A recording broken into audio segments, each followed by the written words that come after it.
She had $347 in her bank account and a heart too proud to cancel. Maya stood in front of her bathroom mirror, hands trembling as she tried to apply the last traces of lipstick. She'd been stretching for 6 months. The tube was so empty she had to dig it out with a cotton swab. Her dress, the only one without. Stains or holes hung, a little looser than it had a year ago. Skipping meals did that. But tonight wasn't about her empty stomach or her screaming bank account. Tonight was about hope, however foolish it seemed. Her 7-year-old daughter, Emma, appeared in the doorway, clutching her worn teddy bear. "Mommy, you look like a princess." Maya's throat tightened. If Emma only knew that this princess couldn't even afford the subway fare home. "Thank you, baby. Mrs. Chen will be here any minute to watch you." "Is this the man who's going to be my new daddy?" Emma's eyes sparkled with innocent hope that shattered Maya's heart into smaller pieces than it already was. "No, sweetheart. It's just dinner with a friend." Maya couldn't tell her daughter the truth, that her best friend, Rachel, had set her up on this blind date out of pity, that she'd agreed because Rachel promised the restaurant would be paid for, that she was so desperately lonely she'd forgotten what adult conversation felt like.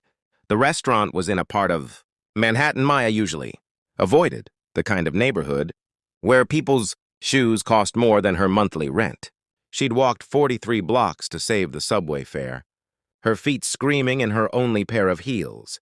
By the time she arrived at Le Bernardin, sweat had ruined whatever makeup she'd managed to apply. The host looked at her with thinly veiled judgment. "Reservation name?" "I'm meeting someone. James Hartwell?" The host's demeanor shifted instantly. Of course, Mr. Hartwell's guest. "Right this way." Maya's stomach dropped. The way he said Mr. Hartwell carried weight, importance, money. "Rachel, what have you done?" The man sitting at the corner table stood as she approached. James Hartwell was nothing like she'd expected. Tall, yes, with silver threading through his dark hair, but his eyes held something that caught her off guard, a deep sadness that somehow matched her own. "Maya?" His voice was gentle. "Please sit." She did, trying not to think about how this chair probably cost more than her car. The car that had been repossessed 3 months ago. "Thank you for coming. Rachel speaks very highly of you." James smiled, and Maya noticed it didn't quite reach his eyes. "Rachel has a habit of exaggerating," Maya said, then immediately regretted it. Why couldn't she just play along? Why couldn't she pretend, just for one night, that she belonged in a place like this? James laughed, a real laugh. "She told me you were honest to a fault." "I appreciate that." The waiter appeared with menus that had no prices. Maya's anxiety spiked. "I should tell you," she started, her cheeks burning. "I can't. I should probably just order something simple." James studied her for a moment. "May I be honest too?" Maya nodded. "I own a tech company. I have more money than I know what to do with. I have a penthouse I barely sleep in, cars I don't drive, and a calendar full of people who want something from me." He paused. "Rachel told me about you, about your daughter, about your husband passing away 2 years ago, about how you work 3 jobs and still show up to volunteer at the children's hospital every Sunday." Maya felt exposed, naked. She had no right. "She told me because I asked her to set me up with someone real. Someone who understands that money can't buy what matters." His eyes glistened. "My daughter died 3 years ago. Leukemia. She was 6. The restaurant noise faded away. Maya reached across the table instinctively, her hand covering his. "I'm so sorry." They didn't talk about investments or business ventures. They talked about Emma's obsession with butterflies, about how James's daughter, Sophie, had loved to paint, about grief that never really leaves but just learns to coexist with joy, about the weight of waking up every morning and choosing to keep going. "What do you do?" James asked. Rachel was vague. Maya laughed bitterly. "I'm a waitress at a diner, mornings. I clean offices at night. And 3 times a week I do data entry from home after Emma goes to bed. And yet you volunteer on Sundays. Those kids need someone to read to them, to remind them they matter." Maya's voice cracked. "When Emma's father died, a volunteer at the hospital sat with her for hours just holding her hand. I can't repay that person, but I can pass it forward."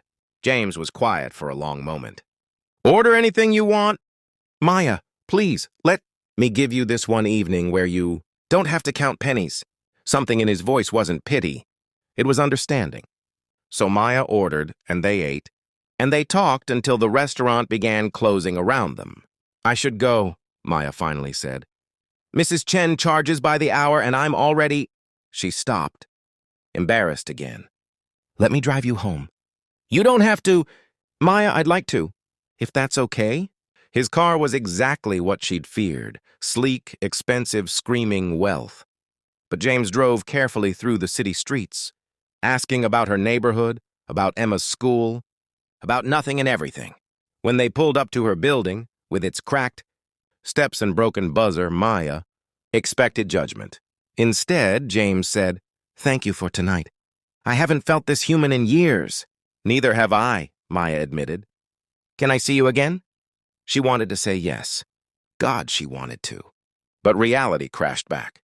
James, look at me. Look at where I live. You're a billionaire. I'm barely surviving. This isn't a fairy tale. What if I don't want a fairy tale? His voice was urgent now. What if I just want someone who sees me as James, not as a bank account? What if I want to know someone who spends her last energy volunteering? Because she believes in goodness? I can't be your charity case. And I can't be your villain just because I have money I didn't ask for. He turned to face her fully. My therapist told me I've been dead inside since Sophie passed. That I go through motions but don't feel anything. Tonight with you I felt alive. Is that so wrong? Maya's eyes filled with tears. No, but I'm scared. So am I. They sat in silence, the city humming around them. Emma wants a father, Maya whispered. I can't let her get hurt. I would never hurt her. Or you. James reached for her hand. I'm not asking for promises. Just a chance. Let me take you and Emma to the park this weekend. Let me try. Maya thought about Emma's face when she'd asked about a new daddy, about her own crushing loneliness, about how this man's brokenness somehow fit perfectly against her own. Okay, she breathed. One chance. 6 months later, Maya stood in a different bathroom mirror. This one was in James's penthouse, their penthouse now.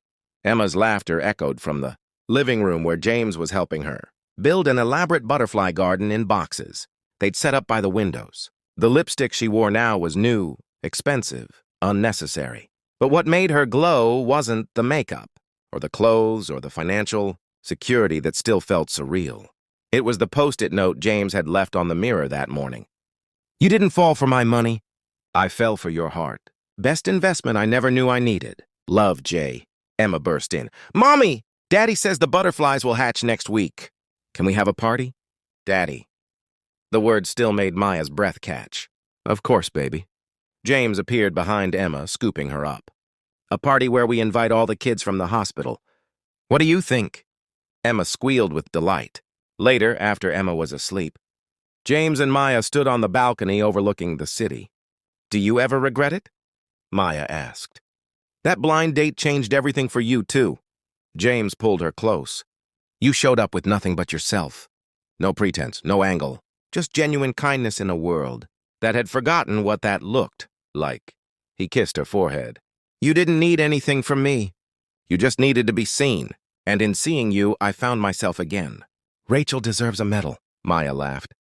I offered her one. She said your happiness was payment enough. Maya thought about that. Woman who'd walked 43 blocks to a date she couldn't afford, who'd been terrified and proud and desperate all at once. She thought about the man who could have had anyone but chose the woman with the empty lipstick, tube and the full heart. I love you, she said simply. I love you too. You and Emma, you're my second chance at being human. In a city of millions, two broken people had found each other and discovered that sometimes the greatest wealth isn't measured in bank accounts. It's measured in the courage to be vulnerable, the strength to keep going, and the grace to recognize love when it arrives wearing worn-out heels and carrying nothing but hope. And that, Maya finally understood, was worth more than all the money in the world.